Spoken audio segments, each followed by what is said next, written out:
Bienvenidos a Zona Kite, el primer programa de TV dedicado al universo del kitesurf. En Kite en primera persona, conocemos a Paulino Pereira en una entrevista exclusiva. En Kite Calendar viajamos a Cumbuco, Brasil, para la búsqueda de jóvenes talentos de todo el país. En Viajando con el Viento, nos vamos al continente africano para continuar con el viaje a través de Namibia mientras descubrimos sus mejores spots. En Kite School, aprendemos las reglas de navegación con la Duotone Kiteboarding Academy.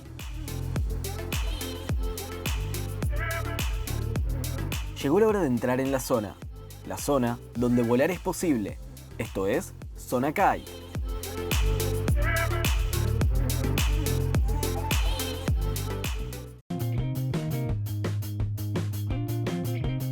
Paulino Pereira es fácil de reconocer en el agua. Pocos riders navegan tan bien como él en las olas. De ahí viene su apodo, Portuguese Powerhouse. Fue 4 veces campeón nacional de Portugal y es uno de los riders más consistentes del Tour Mundial, ya que ha logrado mantenerse entre los niveles más altos de los competidores de la GKA. My name is Paulino Pereira. I'm from Portugal. I've been kiting since I was 14 years old, so it's already 16 years of kiting. I'm a professional kiteboarder.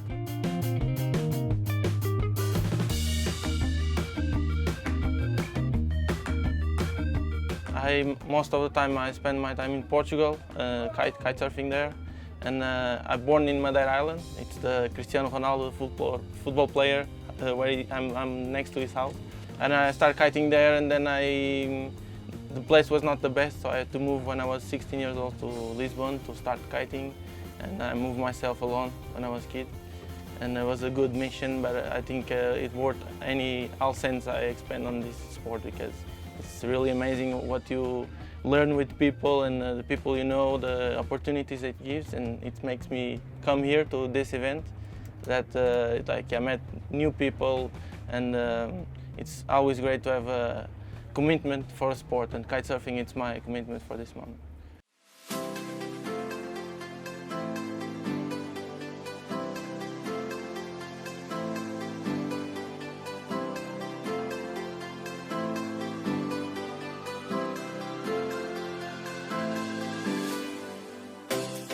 First sacrifice is on the beginning to become a pro.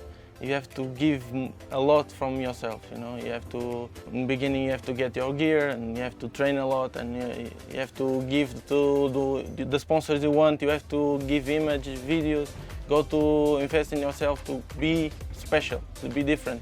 So in the beginning you have to give always everything you can do, and then the people start to know that you have some level, you are good. And then the sponsors come to you, and that's the way it works, always. People nowadays, they think, maybe I want to get sponsored. No, to get a sponsor you have to be known as a good rider. So the best to do is like go as hard as you can, train, and that's what I did. I went out of my family, I spent a lot of time alone just to go to the place where the kite is going on and where the events, competitions, and get some winnings, and then you start to get some value on the sport, you know.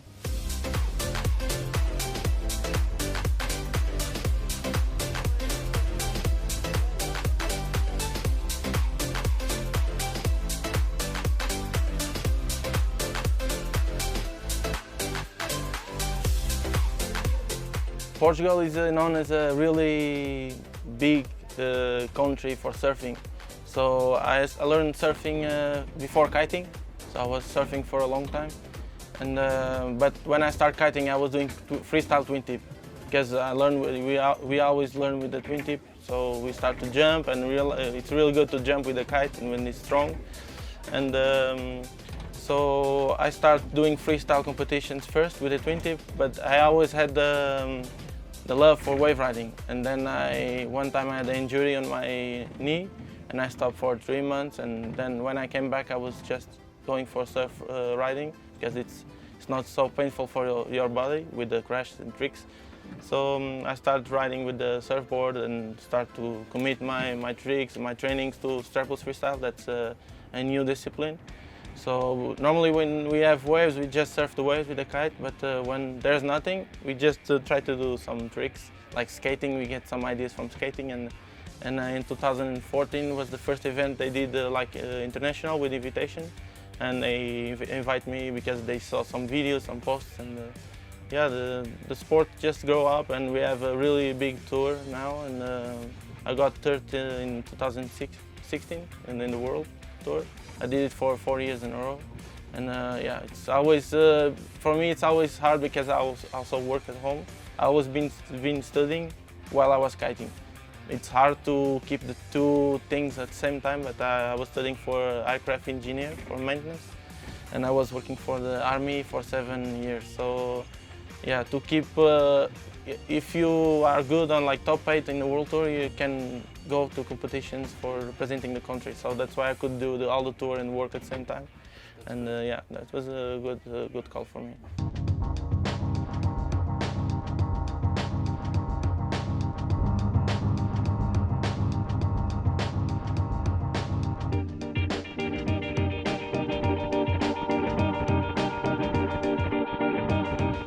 Competing on GK with Ayrton, Mathieu, James, like we are all friends. Outside of the water, we just have fun, and it's like being here in Kite Fest, like we are just chilling, and there's no pressure against. So when we get in the water, we have to focus on what we're doing, and yeah, like the guys are ripping a lot, and it's always like the stress. You know what he can do, so you have to make sure you're gonna land your stuff and do it really all right.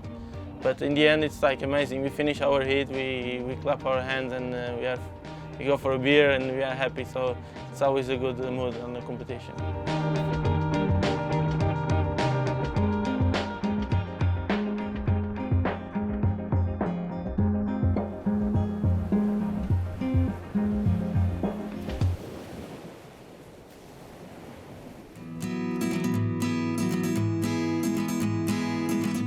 En los últimos años, Duotón Kiteboarding ha realizado varios eventos en diferentes países para darle a los jóvenes de bajos recursos la oportunidad de ser apoyados por la marca durante un año. Al final del año pasado, niños de todo Brasil viajaron a la meca del viento constante, las famosas lagunas de Cumbuco, para participar del Groom Search 2019.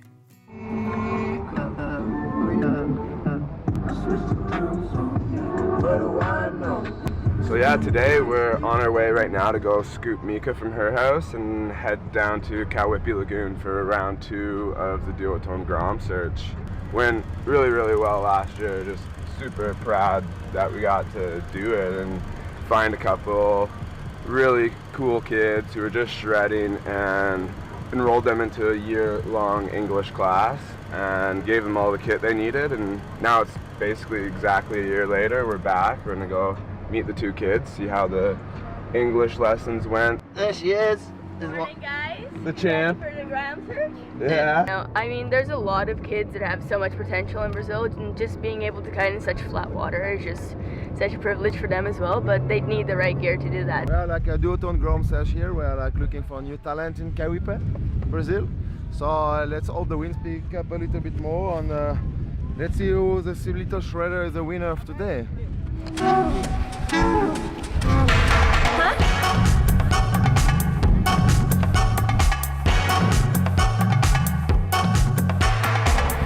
Good, Nate. Yeah.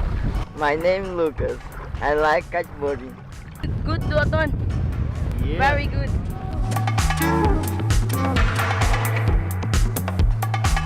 My wife is a woman. Is a woman.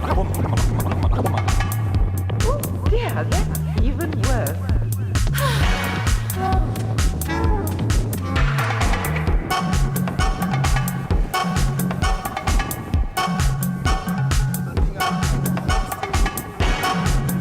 I am a man.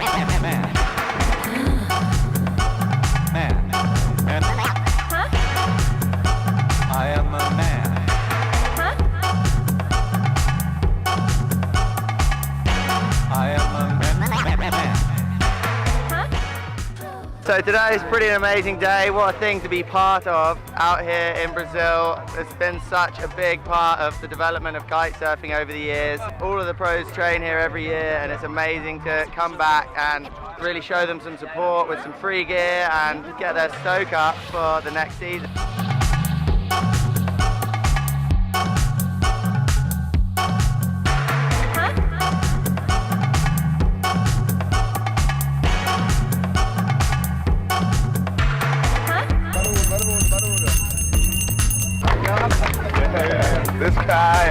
It's a great day, man. Hi, mucho problem. The kids here are reaping, eh? Hey, it's Father Christmas! It's Father Christmas! What's up? For me, this is the coolest project of the year. I don't think I've seen so many freestyle tricks in one session ever.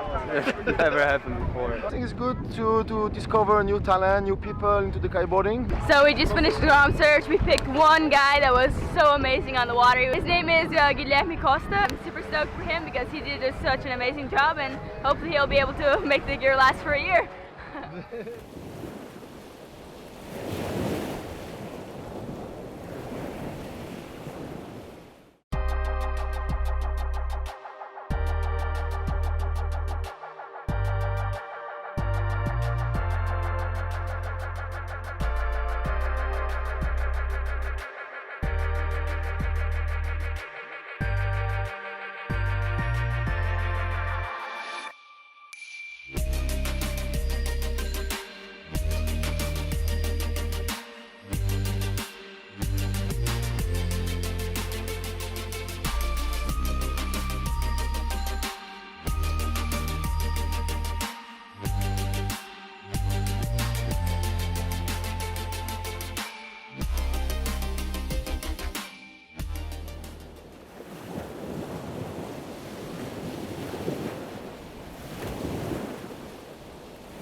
No todos los que vagan están perdidos. En la segunda parte del episodio Of the Beaten Path, el equipo de Duotón quería perder la noción del tiempo en el desierto, subirse a algunas olas y explorar las dunas increíblemente altas. Prepárense para perderse en Namibia.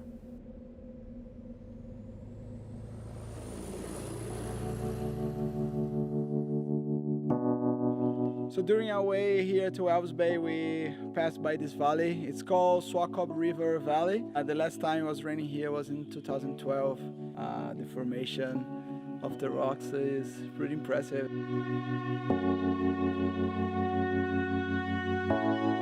Looking at the rocks, it's like an alien here.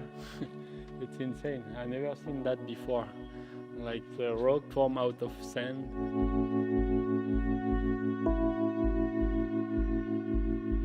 We tried to go down from this sand dune with the light wind board, and it's full of sand. I can't open my eyes. At the start was no speed, and then it was taking more speed. I didn't know how to stop, and then I fall down like it's full of sand everywhere. Nightmare. In the beginning I was getting so much feeling, I was like, I'm gonna flip for sure. And then I hold a bit, and then I see you like boom, boom, boom. Man, I was like, one flip, okay, cool, second flip. You did a front flip and then a back flip. It's so hard. There's this very famous wave in Namibia. Everybody knows it for Skeleton Bay, and the locals here, they call it Donkey Bay. It has always been amazing, and one of my dreams to come here and to surf this wave and also to kite it.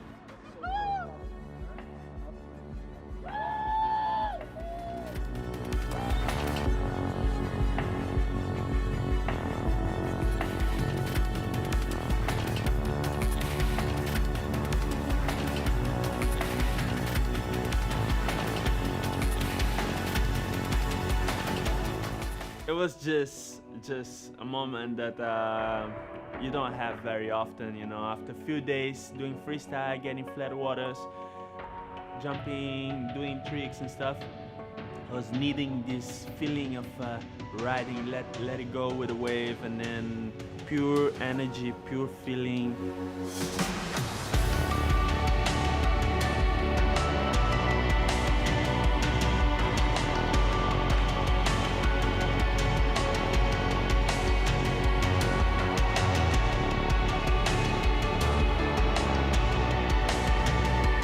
Kiting this wave, it was just epic. Every turn, every section, every corner of that wave was just a blast. And every time I was hitting the end of the wave or I was falling, I was just like screaming and like, what? This thing is amazing. This is not true. I'm going for another wave. Oh, it's like a cell phone. It says you have 1% battery, otherwise you're off. And I'm 1%, my friend.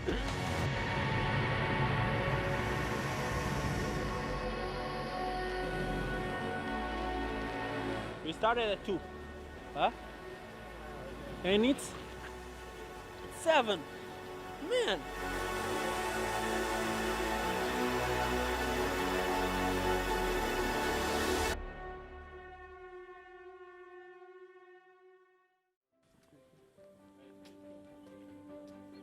We are busy packing the cars, the 4x4s, stacked to the top, full of gear. Getting ready to go to the next spot, which is Conception Bay, in the middle of the desert. We're going to be doing a long drive through the dunes.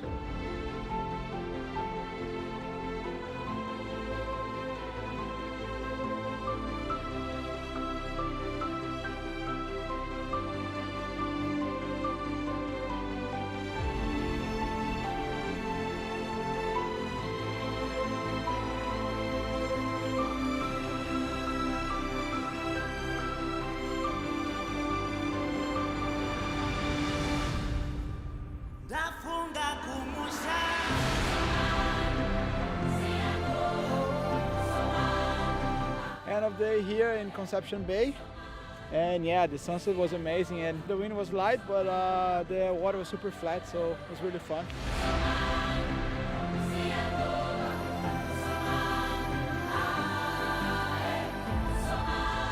The guys, they built up all the camping already. We didn't have to build our tents. That's pretty nice.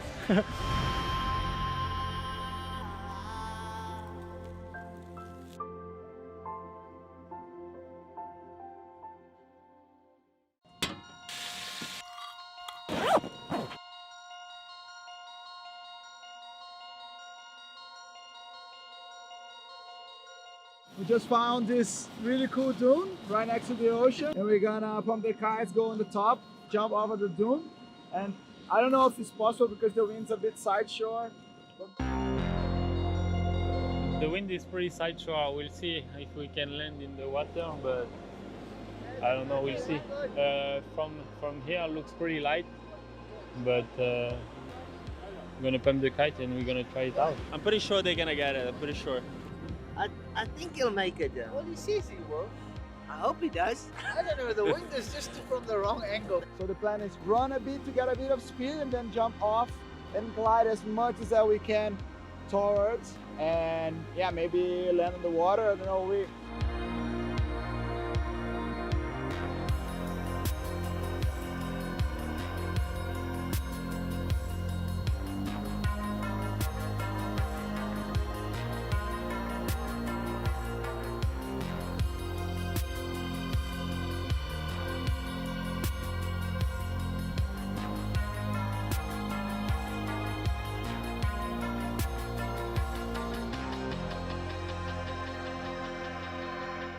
Hey, it was really scary.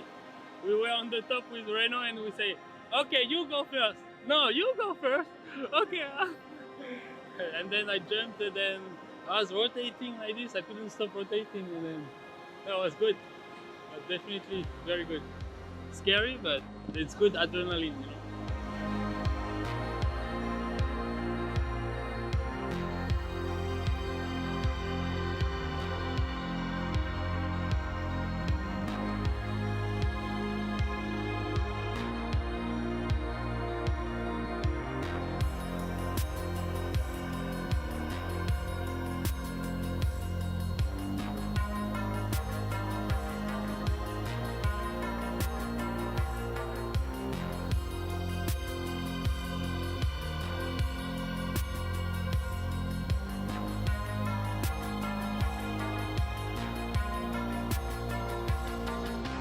It was really sick.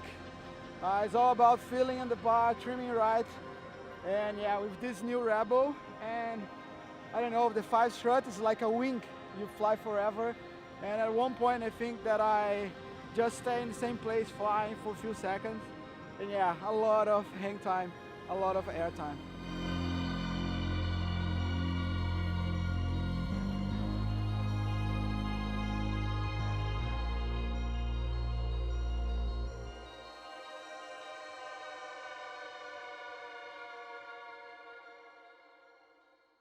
When my manager dropped me the message that we were going to Namibia, I thought it was a joke, I thought it was something funny, and it has been always a place that I really wanted to go.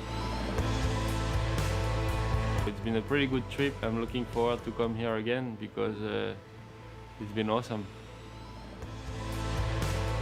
One more time, Africa just surprised me with everything they had to offer. The animals, the diversity of just everything we've seen has been really a very special trip.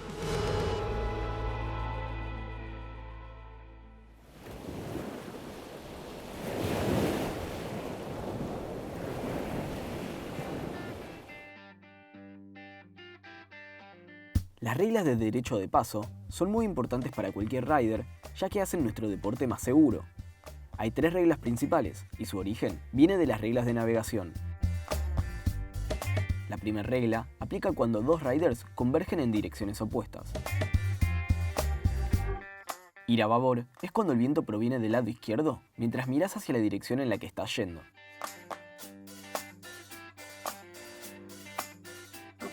Estás navegando estribor cuando el viento proviene de tu lado derecho.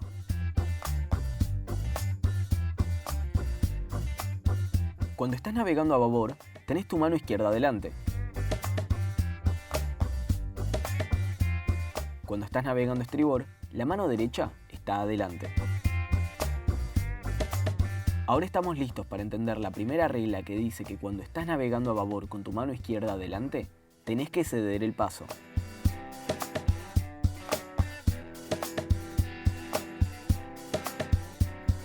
Cuando estás navegando a estribor con tu mano derecha adelante, tenés derecho al paso y debes mantener tu dirección.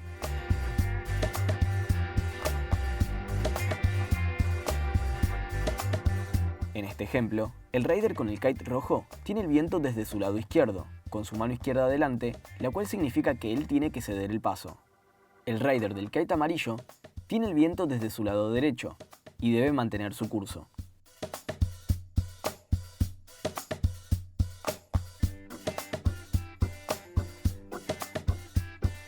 El rider que va upwind, el que tiene el derecho de paso, debe volar su kite alto, y el rider que viene downwind y que debe ceder el paso, deberá volar el kite bajo. Entonces, para resumir, cuando estés navegando con tu mano izquierda adelante, debes ceder el paso al otro rider, quien tiene su mano derecha adelante. Ceder el paso significa derivar un poco. La segunda regla dice que cuando 2 riders están navegando en la misma dirección, el rider que va upwind le tiene que ceder el paso al rider que va downwind. La idea detrás de esa regla es que el que navega upwind pueda ver mejor al que viene downwind. Entonces, para resumir, cuando estén navegando en la misma dirección, deben cederle el paso a quien está en la posición downwind. La tercera regla dice que el rider que está queriendo pasar a otro debe mantenerse alejado, mientras que el rider más lento debe mantener su curso.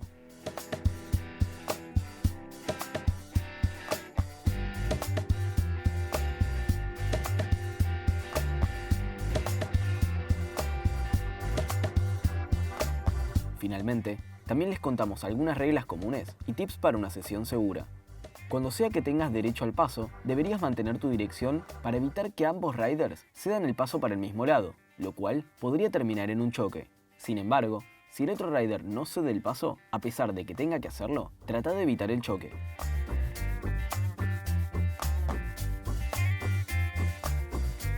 El rider que está entrando al agua tiene derecho al paso por sobre el que se está dirigiendo hacia la playa. O sea que si estás navegando hacia la orilla y ves que un rider está entrando al agua, tenés que volver hacia adentro y esperar a que el otro rider entre al agua. En cualquier situación, el rider que va upwind debe volar su kite alto y el que va downwind debería volarlo bajo para evitar que los kites y las líneas se choquen. Cuando cedas el paso, debes hacerlo con tiempo, de forma clara y con una distancia segura respecto del otro rider. No esperes a estar cerca para hacerlo. Recordemos los elementos clave. Debes ceder el paso en las siguientes situaciones. 1. cuando estés navegando a babor con tu mano izquierda hacia adelante. 2. Al rider que esté en dirección downwind.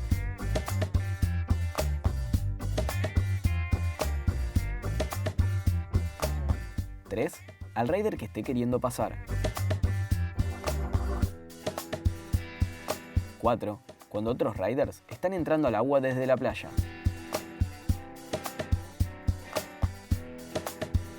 Y también, recuerden volar su kite alto cuando estén navegando upwind y volarlo bajo cuando estén navegando downwind. Estas reglas son válidas en todos los países y lugares que conocemos. De todas formas, cuando vayas a un nuevo spot, confirma con escuelas locales que no haya reglas diferentes en ese lugar. Disfruta de tu aventura con la Duotone Kiteboarding Academy.